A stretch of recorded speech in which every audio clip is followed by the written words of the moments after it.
Good morning, YouTubians. It's Kermits Ghost, and I'm going to be doing the M's of my collection. I apologise, my dogs are behind the camera, snoring away. They're pugs. They sleep 19 hours of the day, and it's hot outside, so extra sleepy. Anyway, M's. The first one up is a 2015 film. Henry Hobson directed this. Stars Arnold Schwarzenegger and Abigail Breslin. Abigail Breslin is the title character, Maggie. Arnie's daughter. Arnie is Wade. And it starts off, it's a zombie apocalypse, but it's more of a drama. Don't expect 28 Days Later or like Zombieland, something like that. There are a couple of zombie things in it. I'll point them out in a second.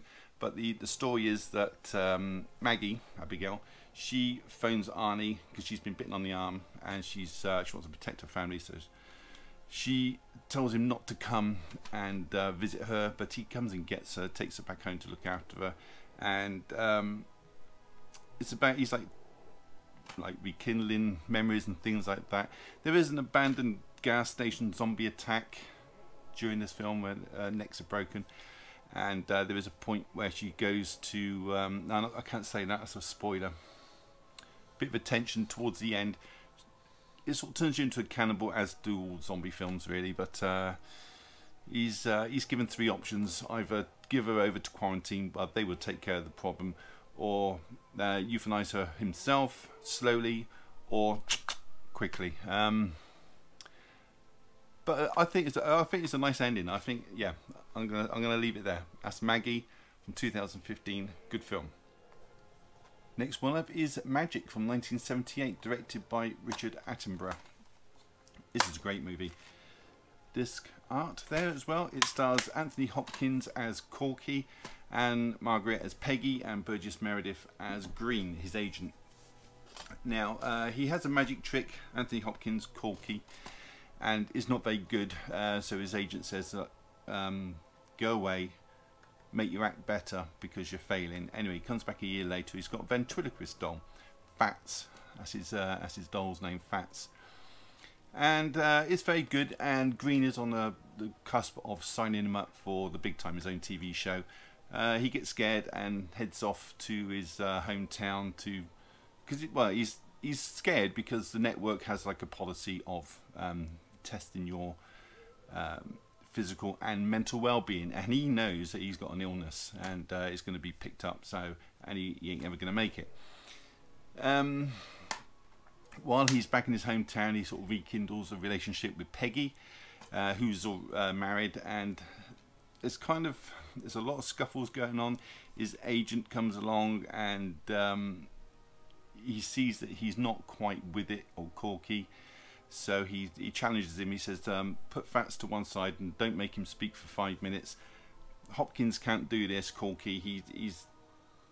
He's got to make him speak, and he comes out with this like barrage of nastiness, is Fats. Anyway, it ends up they have a scuffle, and Green is killed. Also, he thinks he's like bludgeoned with Fats's head, and that doesn't kill him, so he drowns him in the lake. But it's very tense, and it's got a great story and great characters as well in this film. Saw this maybe 25-30 years ago, but brilliant, absolutely brilliant. So glad they got a Blu-ray at last. Check that one out, Magic. Next one up is Mandy. Look nice in a purple case, this would. Anyway, yeah, Mandy, or Mandy Bloom, if you like, the title of the well, one of the main characters. You got Mandy, who is played by Andrea Riseborough. I think that's her name, anyway, Riseborough, and Red by Nicolas Cage, who is quite a character, recovering alcoholic. Well, they both had troubles. She had like trauma from her childhood. I think he was like a war vet, come alcoholic, and anyway, they're living their life. She does fancy art pictures, who he is a fan of, and she works in a gas station, cashier in a gas station, and she's on her way to work one day, and she passes a van who is owned by the children of the New Dawn. That should ring alarm bells straight away.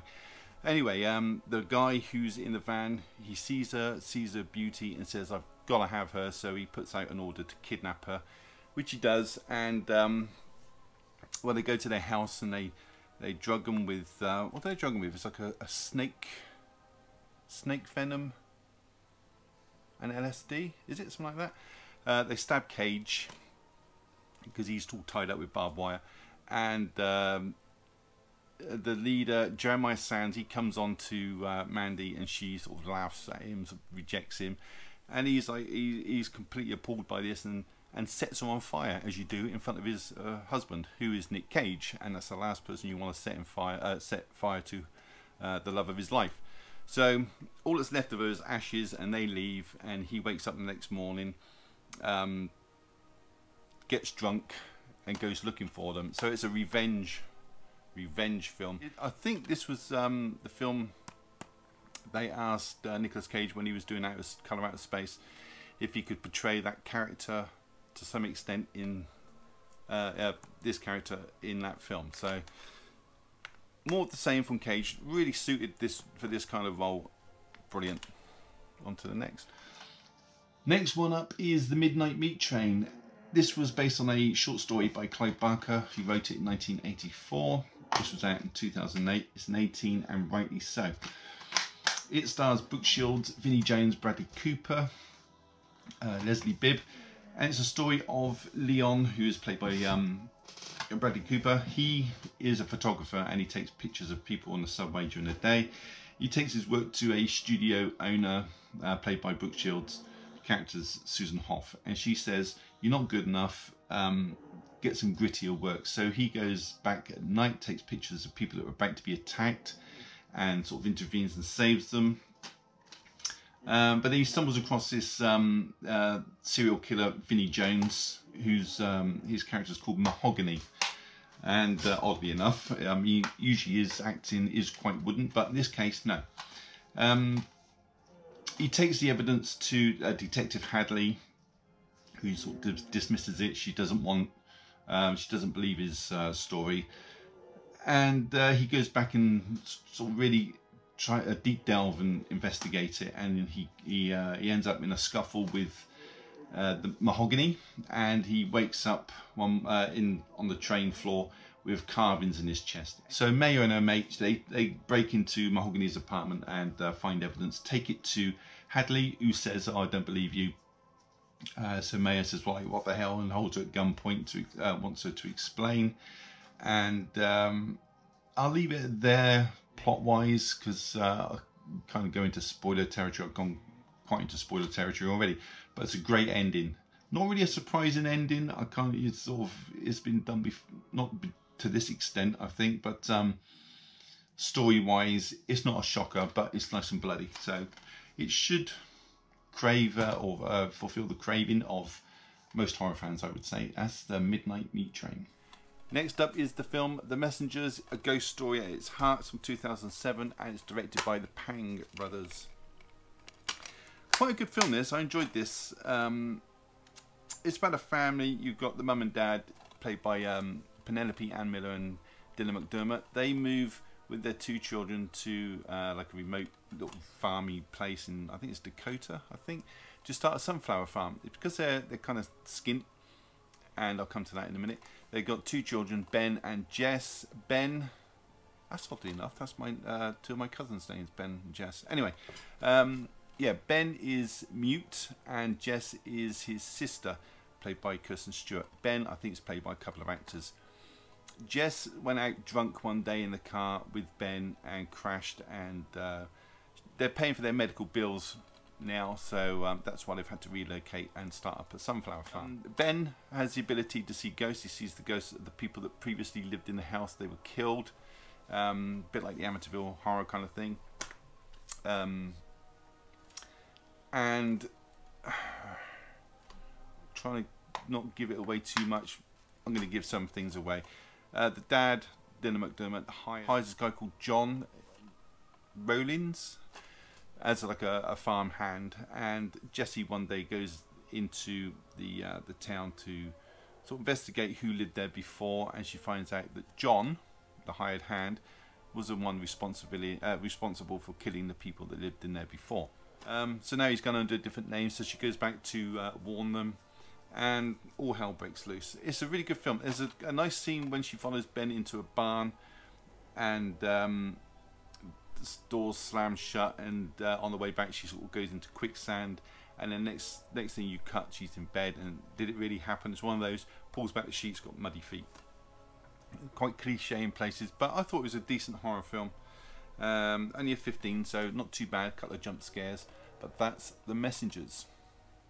Next up is a film written and directed by Ari Aster, and that is Midsommar. Is an 18, and rightly so.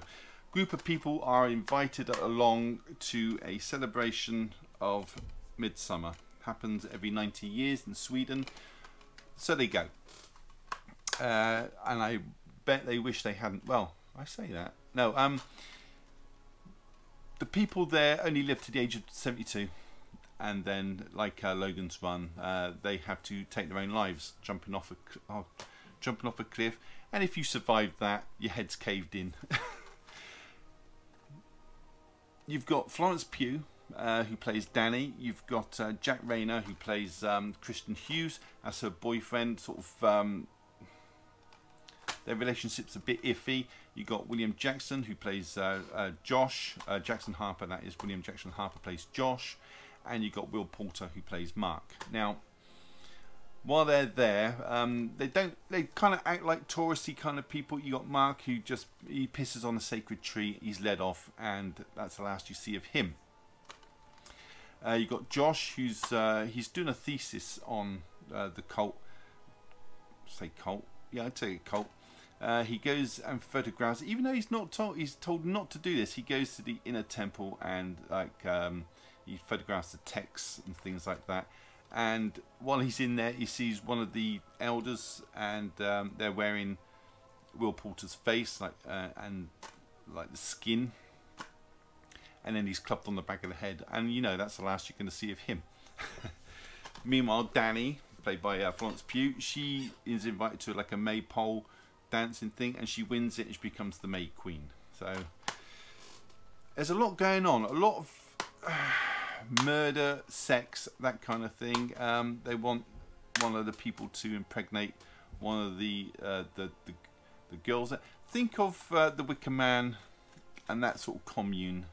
I will leave it at that. There is a sacrifice to be made, and Florence Pugh's character Danny has to make the choice. I will leave it at that. I don't want to give too much away. And that is Midsommar.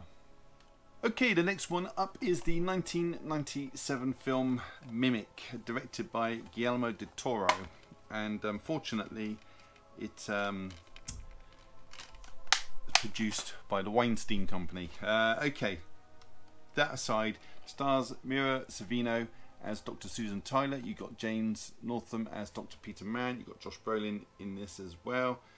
Charles S. Dutton. Charles S. Dutton, did you know, served time for manslaughter in the 70s? Just thought I'd chuck that in there. And Doug Jones. Okay. Cockroaches are running rife through Manhattan, and they're killing kids with a disease called Strickler's disease, I think it was.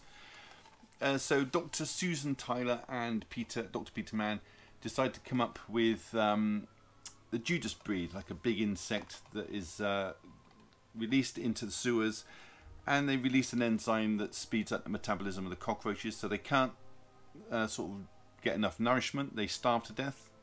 A bit like eating celery. You know, if you ate celery all day long, you'd eventually die through malnutrition because there's not enough calories in there to keep you going. But anyway, yeah, so they release this big bug, or bugs, the Judas breed. And as far as they know, they've only released female versions, so they can't live, and they're going to die off within a couple of weeks or so.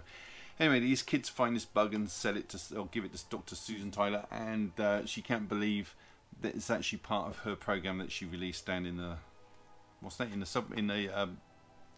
bowels of the city. So she wants more samples, so they go down there, find egg sacs and whatnot, and it turns out there is a male of the species, because what they've done is the metabolism has sort of gone over into their breeding system, so they sort of breed really quickly. So there's like thousands of generations within a short time, and they now can mimic, through like evolution, they can mimic human prey, and they're starting to prey on the people. So they've got to go down there and destroy them. And that's basically the story of Mimic. Critically, not a great film. It's a 15, but it's a good concept. And I do love that cover. So that is Mimic, Guillermo del Toro's Mimic. Next one up is The Mindhunters. It's got a good cast. And it's from 2004, directed by Rennie Harlin.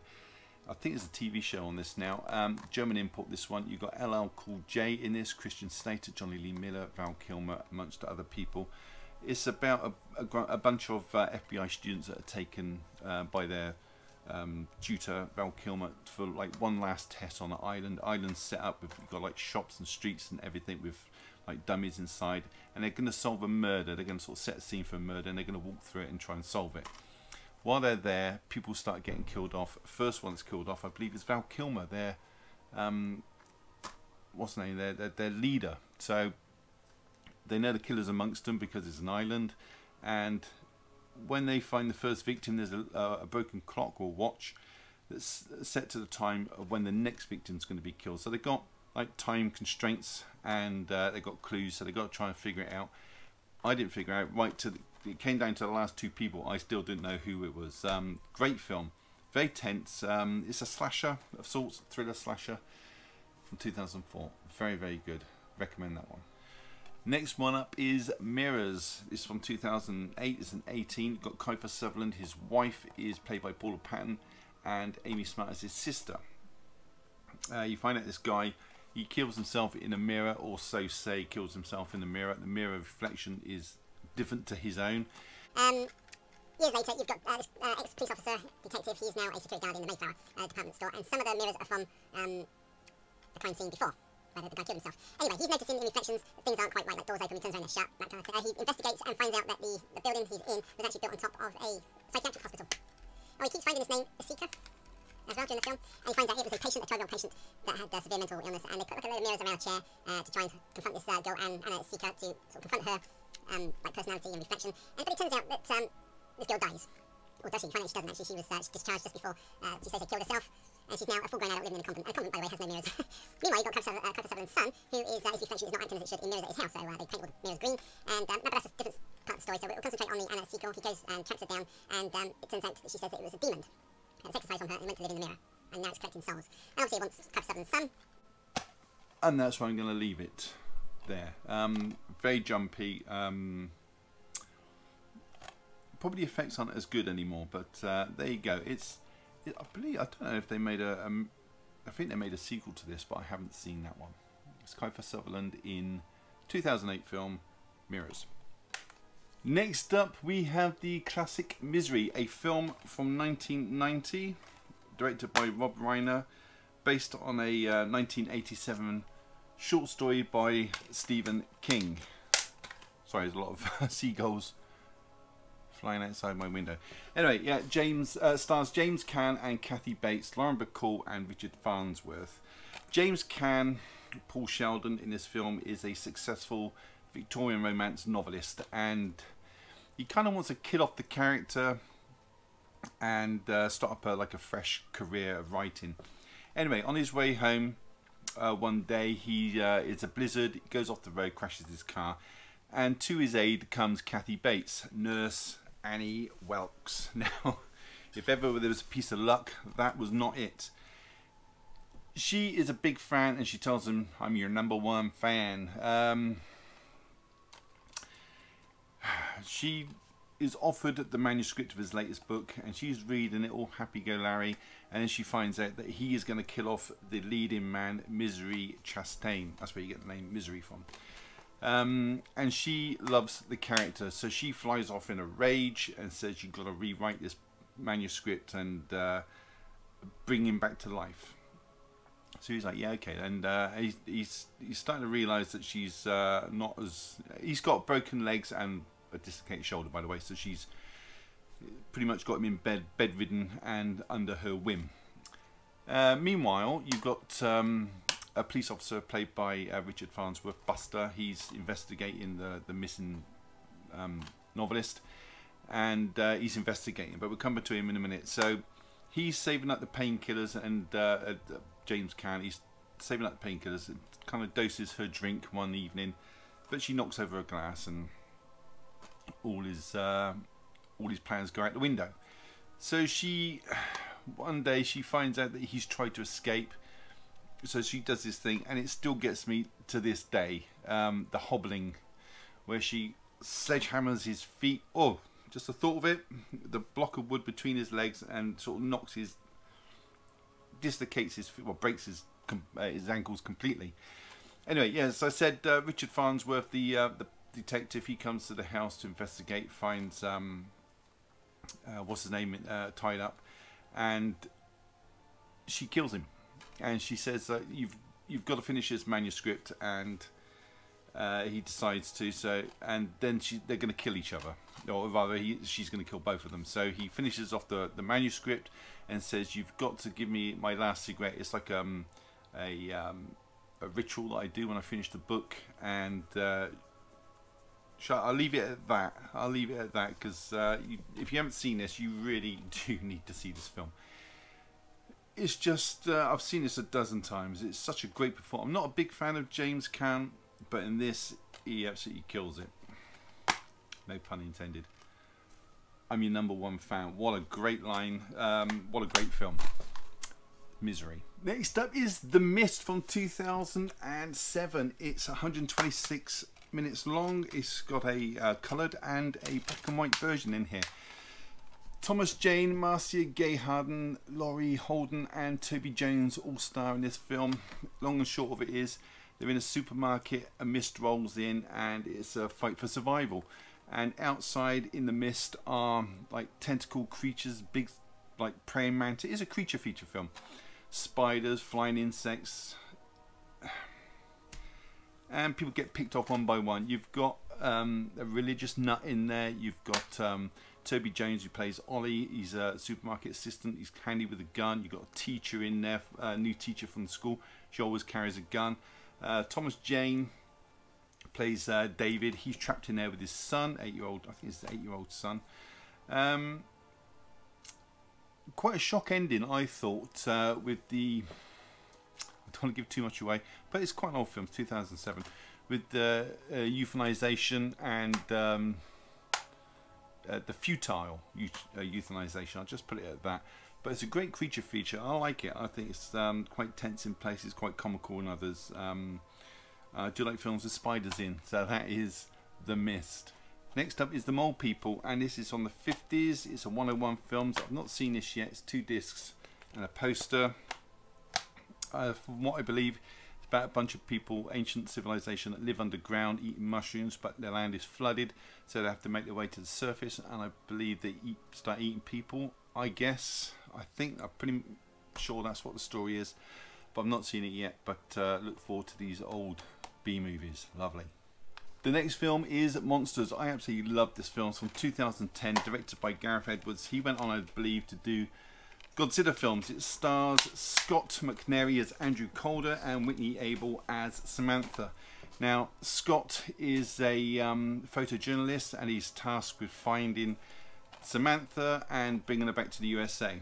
And that's pretty much it. It's a journey, but the journey is an unusual one because NASA detected I think it's like a meteorite, so I'm not sure how it gets about, but there are aliens now living on the Earth, and whole areas of the planet have been cordoned off, and they're being occupied by like large what's it called, cephalopods? I don't know. It's like octopus kind of creatures. They're beautiful animals to look at, or creatures should I say. And this was done on a real budget. It was done, I think, on like a $500,000 budget by Gareth Edwards, and a lot of the effects were done, if you look at the extras, on a little laptop. A really good story, and I believe the 2 characters in this, Scott and Whitney, or Samantha and Andrew, are now man and wife, been married since 2010, so they met on the film, fell in love and married. But anyway, yes, they lose the passports, and because Andrew sleeps with some girl in the film, and his passport's stolen, and they have to barter using her engagement ring to go across the forbidden zone. A bit like now, going out quarantine. You can't go through certain areas because of alien occupation, and they decide it's a shortcut because a lot of places are going to be put on lockdown, so they cross through the infected zone, or the alien infested zone, and Very, very good, I thought. It's not really, you don't see a lot of aliens, which is a good thing, I think. If you sort of get bombarded with too much effects, kind of loses it, but less is more. But this is a very, very good alien quarantine road trip. Nice one. Monsters from 2010. Okay, next one is Mother's Day, starring Rebecca De Mornay. She doesn't do a lot now. It's from the director of Saw 2, 3 and 4. Home invasion movie. You've got a bank robbery that goes wrong, and the perpetrators go to their old house. Their mother's not there anymore. It's there's new owners. There's a birthday party going on. They just break in and take over, and they're waiting for their mother to return. A lot of torture, a lot of violence. It's an 18, and that's pretty much Mother's Day. Okay, so the last up are my mummy films. Okay, there's quite a few of them here, so I'll buzz through them as quick as possible. First one up is the 1932 classic Boris Karloff as The Mummy, as a universal title, and it's about pretty much the same as all of them. British archaeologists, the fools, they go and raid the tomb and awaken the mummy. 3,700 years later, he wants to return for the love of his life. You get a bonus disc on this as well, and that is The Mummy.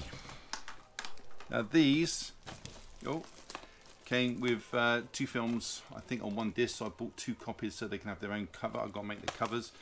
You've got The Mummy's Ghost, which is Lon Chaney Jr. Lon Chaney, if you didn't know who he was, he did The Phantom of the Opera, Hunchback of Notre Dame, Man of a Thousand Faces. The guy was just brilliant. Absolutely, he was the Man of a Thousand Faces, not the film, because that was James Cagney. But anyway, I'm digressing. This was his son, Lon Chaney Jr. in Mummy's Ghost. More of the same thing. 3,000 years have passed. He's trying to find the love of his life. And in The Mummy's Curse, what's worse than finding the love of your life has been dead for 3,700 years, is going to live in a museum. So that's what they're fighting in that one. Put that to one side. What we got next? The Mummy's Hand. This time it's more to do with a full moon. Full moon comes about. They go on he goes on a killing spree. And The Mummy's Tomb is another Lon Chaney Jr., but not his last one, because his last one was in that one over there. So that's those 2. Again, 2 films on one disc, so I bought 2 of the same so they can have their own covers eventually. I will get round to that. Now on to more of the modern mummy films. Brendan Fraser, you've got Rachel Weisz, and I forget the little guy in it, John Hannah, as kind of like a comic relief, if you like. But you've got a few comic reliefs in this. This is good. This has got comedy elements and like serious sort of scary bits, I would say.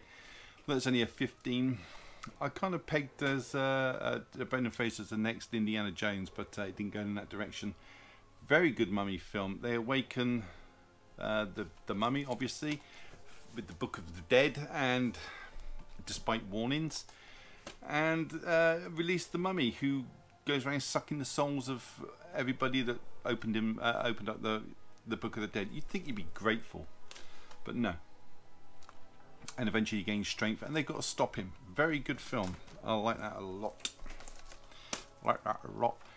Yeah, second one, pretty good as well. Not as good, but more of the same. Just brilliant. Absolutely brilliant. All the cast returned for that one. And then the third one I didn't like so much. You've got the Tomb of the Dragon Emperor. What spoils it in this is they go a little bit overboard with the stupidness with the like the Yetis giving it like a field goal. I mean, that was just ridiculous.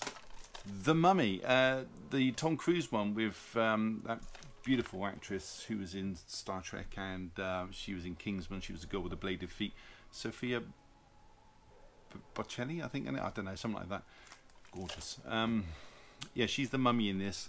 Again, archaeologists, or in this case, sort of thieves. Tom Cruise happen across a tomb, unlock it. Although he tries to stop it at some points, he's there. He's got like a sidekick friend who I found really annoying the first time I watched it. Not so much the second time. I quite liked his character.